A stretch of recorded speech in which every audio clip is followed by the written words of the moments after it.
Jeeva today பார்வையாளர்களுக்கு வணக்கம். இன்றைய நேர்காணலில் அரசியல் சமூக ஆய்வாளர் டாக்டர் ராம சுப்பிரமணியன் அவர்கள். சார் வணக்கம். வணக்கம் மிஸ்டர் ஜீவா. பிரதமர் மோடி அவர்கள் 3வது முறையாக பதவி ஏற்றிருக்கிறார். உடனே வெளிநாடு செல்கிறார். கடந்த 10 ஆண்டுகளில் அவர் போகாத நாடே இல்லை என்பது ஒரு பார்வையாகவும் இருந்தது, பல நேரங்களில் விமர்சனமாகவும் இருந்தது. இப்போ உடனே அவர் மீண்டும் இத்தாலிக்கு போயிருக்கார், G7 இதுக்கு போயிருக்கிறாரு. நான் களம் இறங்கி விட்டேங்கிறாரு. இந்த வெளிநாட்டு பயணத்தை எப்படி பார்க்குறீங்க நீங்கள்? இத்தாலிக்கு இப்போ G7 மாநாட்டுக்காக சென்றிருக்கின்றார் அப்படிங்கிறது மகிழ்ச்சி தான். இது இந்தியாவுக்கு கிடைச்ச பெருமை.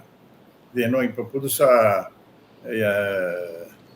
இந்த இன்விடேஷன் வர்றது G7னா மிக முக்கியமான 7 நாடுகள். அந்த நாடுகள் தான் கிரேட் 7 அப்படின்னு அந்த நாடுகள். அந்த நாடுகளில் இந்தியா கிடையாது. பட் நெவர்தலெஸ் சிலதெல்லாம் முக்கியமான நாடுகளை இந்த G7 குரூப்பில் இல்லாத நாடுகளையும் அழைக்கிறது வழக்கம். அந்த விதத்தில் நம்ம இந்தியாவையும் பல காலமாக அழைத்து கொண்டிருக்கின்றார்கள். அது நமக்கு பெருமை. இன்ஃபேக்ட் டாக்டர் நம்ம முன்னாள் பாரத பிரதமர் மன்மோகன் சிங் பல முறை அந்த மாதிரி மீட்டிங்லாம் அட்டன் பண்ணியிருக்காரு. ஸோ அந்த விதத்தில் ஒரு இந்தியா ஒரு விதத்தில் நம்ம அப்ரிஷியேட் பண்ணணும். என்னென்னா, இந்தியா என்பது தவிர்க்க இயலாத ஒரு முக்கியத்துவம் வாய்ந்த ஒரு நாடு உலக அரங்கில். அந்த விதத்தில் நம்ம இந்தியாவுக்கு மதிப்பு மரியாதை எல்லாம் உலக நாடுகள் கொடுத்து கொண்டிருக்கின்றன என்பது மகிழ்ச்சியான சமாச்சாரம். இப்படிப்பட்ட ஒரு நாட்டினுடைய பிரதமர் என்கின்ற முறையிலே திரு மோடி போயிருக்கார். மோடிக்குன்னு தனியாக ஒரு இன்விடேஷன்லாம் கிடையாது. Let us accept that. இது தனியாக மோடி என்ற ஒரு பிம்பத்துக்காக, ஒரு தனி மனிதனுக்காக ஏதோ ஒரு இன்விடேஷன் கொடுத்து நீங்கள் வரணும் அப்படின்னா கூப்பிடல. இந்தியா என்பது ரொம்ப முக்கியமான நாடு உலக அரங்கில். அதற்கு தகுந்த ஒரு அங்கீகாரம் அளித்து உலக முக்கியமான விஷயங்கள் பேசப்படுகின்ற அந்த அரங்கில் இந்தியாவும் பங்கு பெற வேண்டும் என்று அழைத்திருக்கின்றார்கள். அதுக்காக அவர் போயிருக்கார், அவ்வளோதான். அண்டு மோரோவர் நீங்கள் சொன்னது போல் அவருக்கு இந்தியா விட்டு வெளிநாடு பயணம் செய்வது என்பது ரொம்ப மிகுந்த மகிழ்ச்சிக்குரியது. ஆனால் அவரால் மணிப்பூருக்கு போக முடியாது. மணிப்பூர் பற்றி எரிந்து கொண்டிருக்கின்றது. மணிப்பூரை பற்றி RSS தலைவர் கூட பேசி இருக்கின்றார். அது ஒரு வருஷமா அப்படியே நெருப்பு கனலில் இருந்துருக்கு. ஆகவே அதை சரி செய்யணும் அப்படின்னாரு. அதுக்கெல்லாம் நேரம் கிடையாது அவருக்கு. நேரம் அங்கே போக மாட்டார். இங்கே இந்த மாதிரி இட்டாலி, அடுத்து வேற எங்கே போகிற தெரியாது. அதனால் அங்கே இங்கேயும் போயிட்டு வந்துட்டு இருப்பார் என்று நாம் சொல்லலாம். ஸோ இந்த மாதிரியான ஒரு நிலை இருக்கிறதா சொல்கிறீங்க. இப்போ அவர் வெளிநாடு சென்றிருக்கக்கூடிய இந்த நிலையில் RSS தலைவர்கள் பலர், இப்போ குறிப்பாக உத்தரப்பிரதேசத்தில் பல இடங்களில் பாஜக வேலை பார்க்கல அப்படின்னு, குறிப்பாக நிதின் கட்கரிக்கே வேலை பார்க்கலன்னு RSS ஸ்தாபகர்கள்லாம் கடுமையான குற்றச்சாட்டை மோடி மீது இப்போ வச்சுக்கிட்டு வராங்க. இது இலைமறைக்காயா RSS BJP கோல்டுவார் அப்படிங்கிற மாதிரி காங்கிரஸோ மற்ற அரசியல் பகுப்பாய்வாளர்களோ சொல்லலை. RSS வெளிப்படையாகவே பேச ஆரம்பிச்சிருச்சு. இந்த நீங்கள் சொன்ன அந்த மணிப்பூர் விவகாரத்தை மோகன் பகவத்தே மோடியை குறித்து 2 நாளைக்கு முன்னாடி பேசினார். இன்றைக்கி உத்தரப்பிரதேசத்தில் நீங்கள் ஒர்க் பண்ணலை அப்படிங்கிற விஷயம், நிதின் கட்கரி தொகுதியில் ஒர்க் பண்ணலைங்கிற 2-3 விஷயத்தை வச்சு RSS ஸ்தாபகர்களே நேரடியாக மோடியை விமர்சனம் பண்ணியிருக்கிறாங்க. இதை எப்படி பார்க்குறீங்க? ஆமாம், அந்த gold war between BJP and RSS அது ஆரம்பிச்சிருக்குன்னு தான் நம்புகிறேன். ஆனால் இது கோல்டு வார் என்பது இது பெரிய அளவிற்கு பூதாகாரமாக வெடிக்குமா அப்படின்லாம் சொல்ல முடியாது. கேட்டால் ஒரு அட்வைஸுன்னு சொல்லிட்டு நகர்ந்துடலாம். ஆனால் முக்கியமான விஷயம் என்னென்னா, உத்தரப்பிரதேசத்தில் அதுவும் குறிப்பாக இந்திரேஷ் குமார் அப்படிங்கிற ஒரு மிக முக்கியமான RSS பிரமுகர், நம்ம அதனுடைய தலைவர் திரு மோகன் பகவத் பேசினது, அதை பற்றி பின்னாடி வருவோம். இப்போ சமீபத்தில் பேசின இந்திரேஷ் குமார் அப்படிங்கிற ஒரு RSS மிக முக்கியமான தலைவர், உங்களுக்கு நீங்கள் ராமன் சொல்லிட்டு ரொம்ப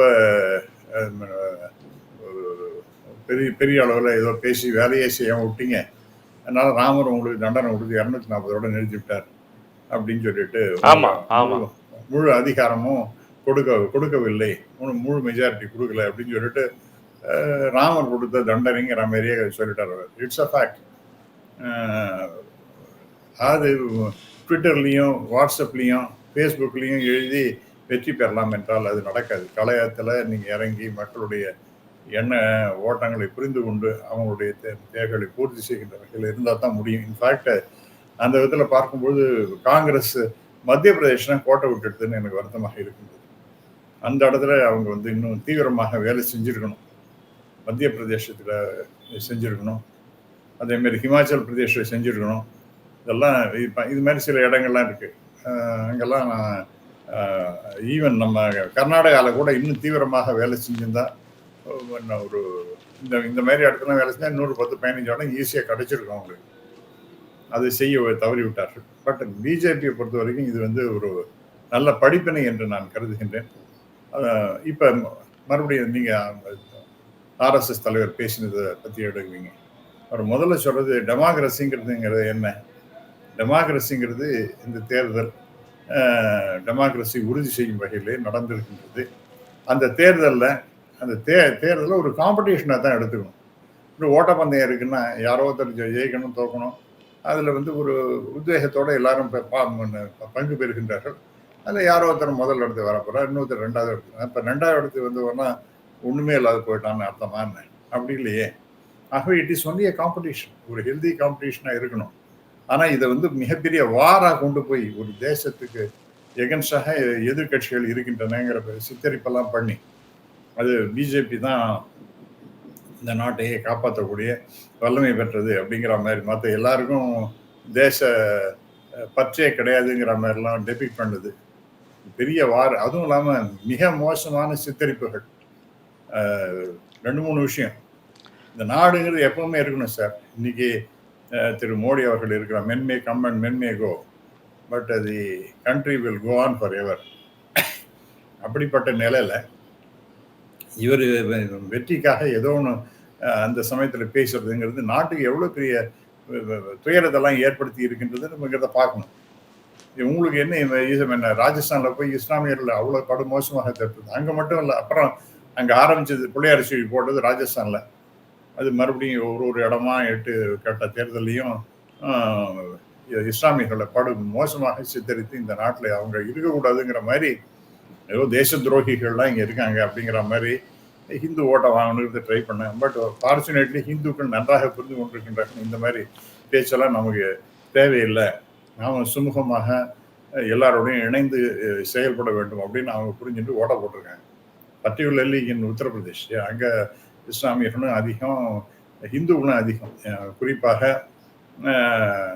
அந்த ஃபைசாபாத் அயோத்தியில் மிகப்பெரிய அளவுக்கு ஹிந்து இருக்காங்க. அங்கேயே 52,000 ஓட்டுக்கு மேலே அதிகமாக சமாஜ்வாடி பார்ட்டி வாங்கி வெற்றி பெற்றிருக்குன்னு பிஜேபி தோற்று போய் செஞ்சிடும். அது அயோத்தி இருக்கக்கூடிய இடம், கோயில் இருக்கக்கூடிய இடம். அது இதெல்லாம் செய்திகள் என்ன சொல்கின்றன? நீங்க அது மட்டும் இல்ல, அது பொது தொகுதியில ஒரு பட்டியல் சமூகத்தினரை நிறுத்தி சமாஜ்வாதி ஒரு ஆன்டி தலித் பார்ட்டிங்கிற ஒரு நேம் இருக்கு, ஒரு யாதவ் பார்ட்டிங்கிற நேம் இருக்கு. அங்க யாதவ் வர்சஸ் தலித் ஏகப்பட்ட பிரச்சனைகள் ஓடிக்கிட்டு இருக்க நேரத்துல தன்னுடைய கட்சி சார்பா ஒரு தலித்தை நிறுத்தி இந்துத்துவ வாக்கையும் மீறி தலித் கட்சியையும் தோற்கடிச்சு அகிலேஷ் வெற்றி பெற்றிருக்கிறார். எஸ், அது ஒரு மிகப்பெரிய மகத்தான சாதனை தான். அதாவது அந்த ஸ்ட்ராட்டஜியை மிக பிரமாதமாக கையாண்டிருக்கின்றார் அகிலேஷ் யாதவ் என்று தான் குறிப்பிட வேண்டும். அது எலெக்ஷன் போதே தெரிஞ்சது யார் யாரில் செலக்ட் பண்ணி வச்சுருக்காங்க, எப்படி அவங்களுடைய சாதுரியமான மூவ்லாம் இருக்குது அப்படிங்கிறதெல்லாம் நீங்கள் சொன்னது போல் இஸ்லாமியர்களுக்கு தகுந்த ஒரு இது ரெப்ரசன்டேஷன், தலித்துகளுக்கு ரெப்ரசன்டேஷன், யாதவ் மட்டுமே இல்லாமல் ஓபிசிக்கும் நிறையா கொடுத்து இப்படிலாம் நிறைய பண்ணி இந்த காம்பினேஷன்ஸ் எல்லாம் ரொம்ப பியூட்டிஃபுல்லாக ஒர்க் அவுட் ஆகிருக்கு. ஸோ இது ஒரு புறம் இருக்கட்டும். 2வது பார்த்தீங்கன்னா திரு பகவத் சொல்கிறது என்னென்னா தேசம்தான் முக்கியம் அப்படிங்கிறத எடுத்து சொல்லி இந்த தேர்தல் நேரத்தில் இந்த மாதிரி வாரம் ஆக்கக்கூடாது அப்படிங்கிற மாதிரி பேசியிருக்கணும். இது வாரம் ஆக்கினது யார் சார்? தனிப்பட்ட முறையில் திரு மோடி அவர்கள். இது மாதிரி ஒரு தேசத்தினுடைய பிரதமர் பேசலாமா? இஸ்லாமியர்கள் வேண்டாம், அவங்க வந்து 2 எருமாடு வச்சுருந்தா ஒன்றை பிடிங்கிட்டுருவாங்க, அவங்களுக்கு பிடிங்கி கொடுத்துருவாங்க தாலி அறுத்து அவங்க கொடுத்துருவாங்க. 15% பட்ஜெட் வந்து இஸ்லாமியர்களுக்காக கொடுக்கப்படுகின்றது அப்படின்லாம் பிளான் பண்ணிட்டு இருக்காங்க அப்படின்னு இப்படிலாம் பேசி எப்போ நடந்த சமாச்சாரத்தில் என்னோ சாதாரணமாக கேஷுவலாக பேசினதெல்லாம் திரித்தும் புரட்டு கலந்து அதெல்லாம் வந்து கொண்டு போய் மக்கள்கிட்ட சேர்த்தது என்பது மக்கள் ரசிக்கவில்லை. ஆனால் இன்னும் சில இடங்கள்ல போய் சேரணும். இந்த இந்த ப்ராபகேஷன் என்பது போய் சேரணும், ப்ராபகண்டா போய் சேரணும். அப்போதான் அடுத்த தேர்தலில் அவங்களுக்கு சரியான இன்னும் மிகப்பெரிய பாடத்தை புகட்டுவார் என்று நம்பலாம். இப்ப இன்னொன்னு இதுதான் இருக்கேன்னு சொன்னா மணிப்பூரை பத்தி பேசுகின்றார் திரு மோகன் பகவத் அவர்கள். மணிப்பூரை பத்தி பேசுறாரு. மணிப்பூரை பத்தி பேசும்பொழுது ஒரு வருஷமா பத்தி எரிஞ்சிட்டு இருக்கு. அது அந்த அந்த இஷ்யூவை நீங்க சரி செய்ய வேண்டும்ங்கிறார். அப்ப ஒண்ணு முஸ்லீமை நீங்க அடிக்கிறீங்க, அவங்கள வந்து படு மோசமாக திட்டுறீங்க. அடுத்தது பாத்தீங்கன்னா இங்கே மணிப்பூர் அந்த இஷ்யூ ஏன் நீங்க ஒண்ணுமே பண்ணல? காரணம் அங்க கிறிஸ்டியன்ஸ்.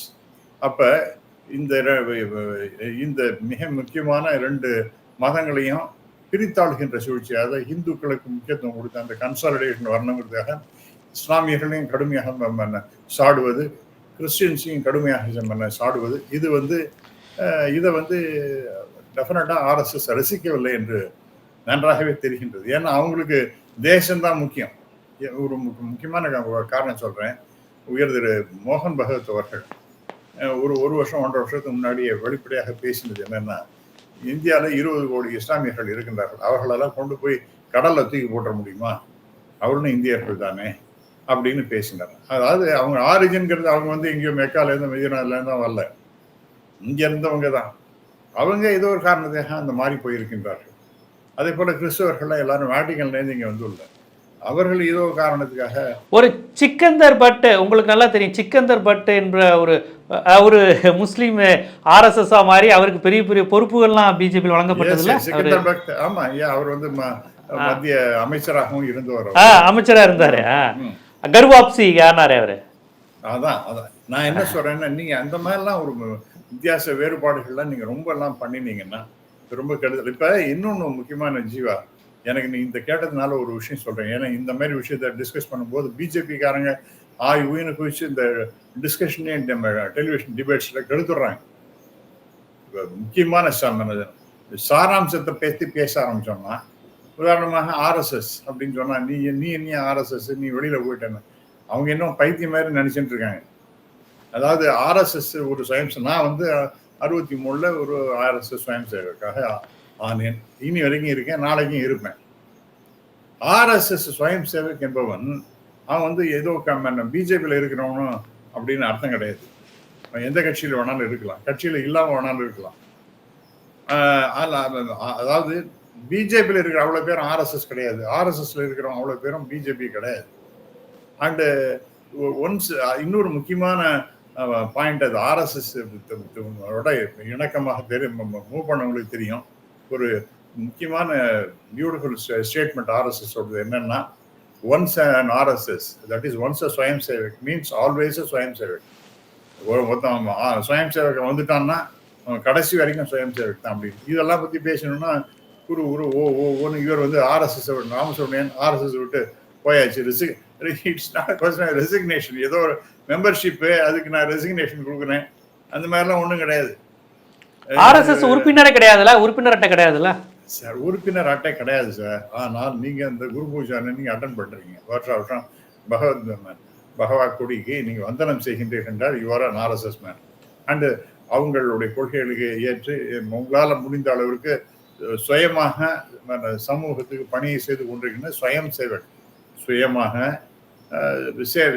சேவைகளை செய்கின்றீர்கள் என்றால் அவன் தான் RSS. பகவத் கொடிக்கு வந்தனம் செய்வது, குரு பூஜை அட்டன் பண்றது, இதுதான் RSS. அதுக்காக நீங்க வந்து டெய்லி ஷாக்காக போகணும்னு கூட அவசியம் கிடையாது. சரி, இதை விடும். ஏன்னா இது இந்த மாதிரி ஒரு கிறுக்குத்தனமா ஒரு ஆளு ஒரு 2 நாள் முன்னாடி நான் ஒரு தொலைக்காட்சியில பேசும்பொழுது ஒரு கிறுக்குத்தனமா கதுன்னு கத்தி அந்த டிஸ்கஷனையே ஒரு கிளாஸ் பண்ற மாதிரி பண்றாங்க. அடுத்ததாக நீங்க பாத்தீங்கன்னா, decorum has to be maintain. இதெல்லாம் எங்கேயாவது மெயின்டைன் பண்ணாங்களா சார்?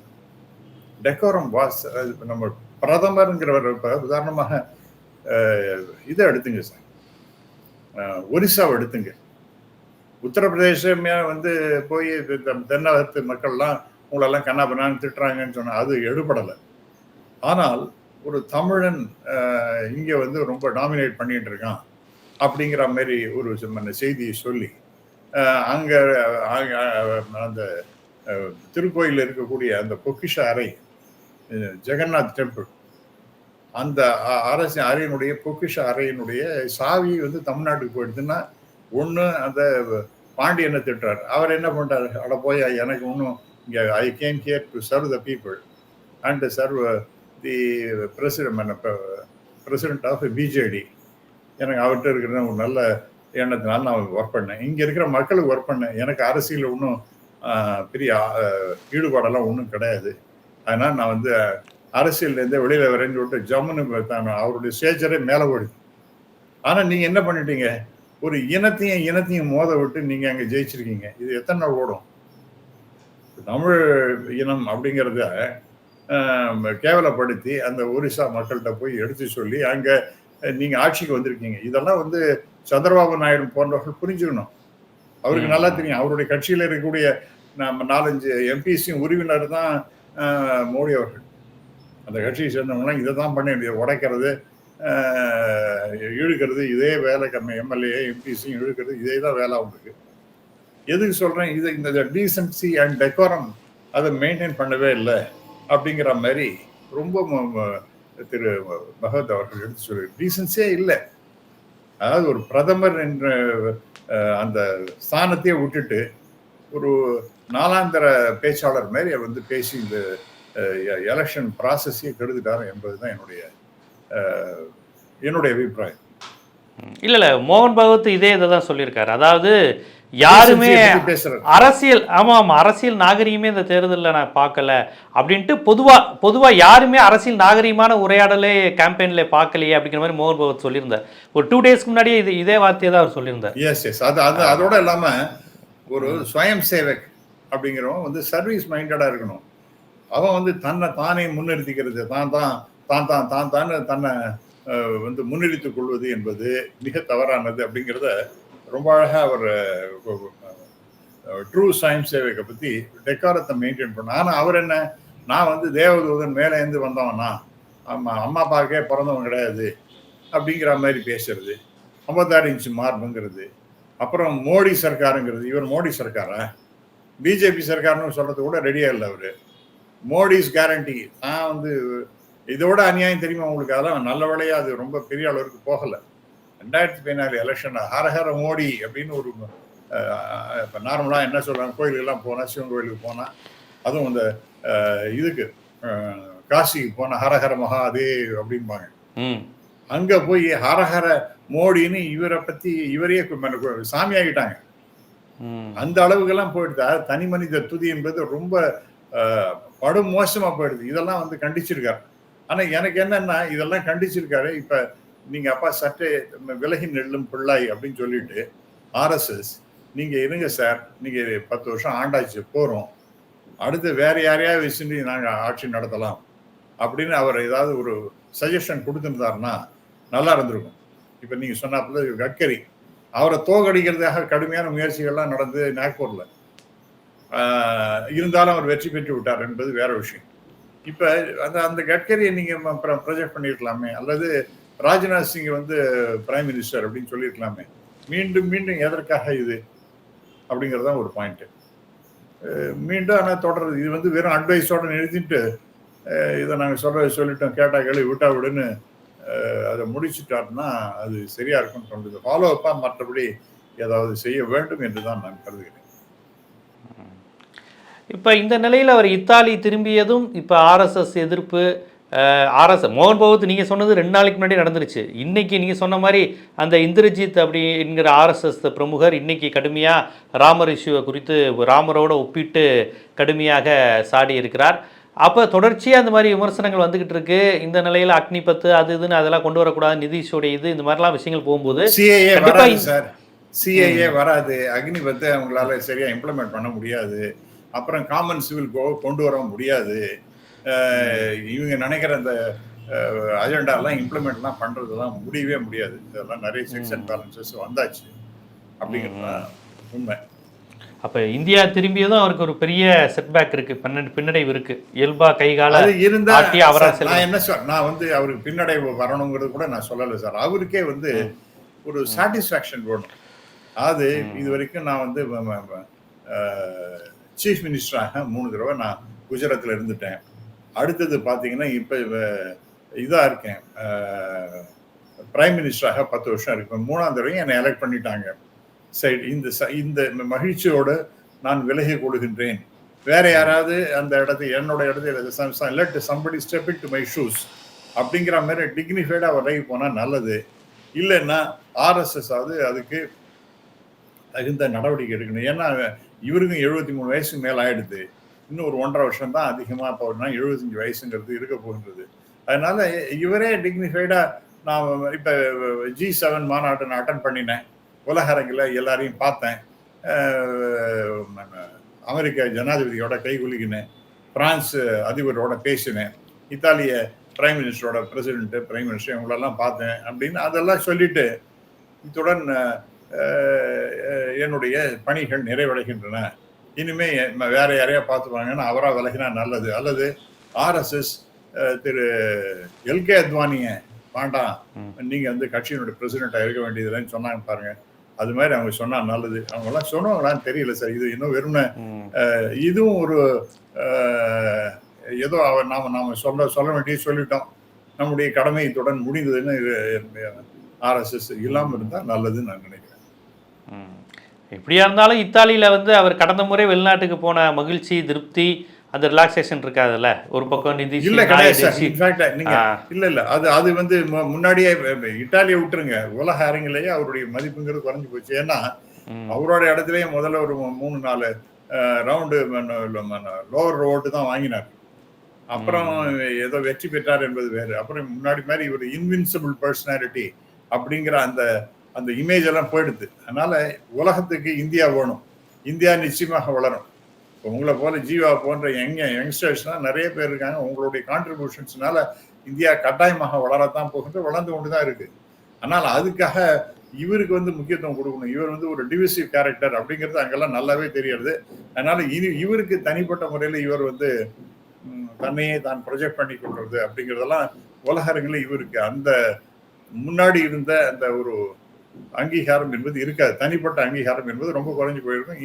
இந்தியாவை உலகம் புகழும் போற்றும், அதோட இந்தியாவோட நட்பு பாராட்டும், ட்ரேடு, காமர்ஸ், இண்டஸ்ட்ரி, இன்வெஸ்ட்மெண்ட்ஸ் அப்படின்னு சொல்லிட்டு எல்லா விதமான தொடர்புகளும் தொடர்ந்து தான் வந்து கொண்டு இருக்க போகின்றது என்பதுதான் யதார்த்தமான கலை யதார்த்தம் என்பதுதான். கண்டிப்பா உலக நாடுகள் இந்தியாவை வேறு மாதிரி பார்க்கும், மோடியை வேறு மாதிரி பார்க்குங்கிற அந்த பகுத்து பார்க்குங்கிற அந்த விஷயத்த சொல்லியிருக்கீங்க.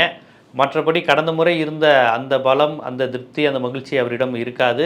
இந்தியா திரும்பியதும் பல்வேறு விஷயங்கள் இருக்குது. அவர் நினைச்ச மாதிரி செய்ய முடியாத பல்வேறு நிலையில்தான் அவர் வெளிநாடு போயிருக்கிறார். திரும்பியதும் நிறைய செக்கு வைக்க வாய்ப்பு இருக்குது, நிறைய நிபந்தனைகள் வைக்க வாய்ப்பு இருக்குது. எல்லாமே அவர் இத்தாலியில் இருந்தாலும் G7 எங்கே இருந்தாலும் அதை நினைத்து ஒரு புலம்புவதும் ஒரு அதிருப்தியான நிலையில் தான் இருக்கிறார். அப்படிப்பட்ட சூழல் தான் இன்றைக்கி உள்ளூரில் அவருக்கு இருக்குங்கிறத ரொம்ப விரிவாக நீங்கள் சொல்லியிருக்கீங்க. மிக்க நன்றி. மிக்க நன்றி ஜீவன்.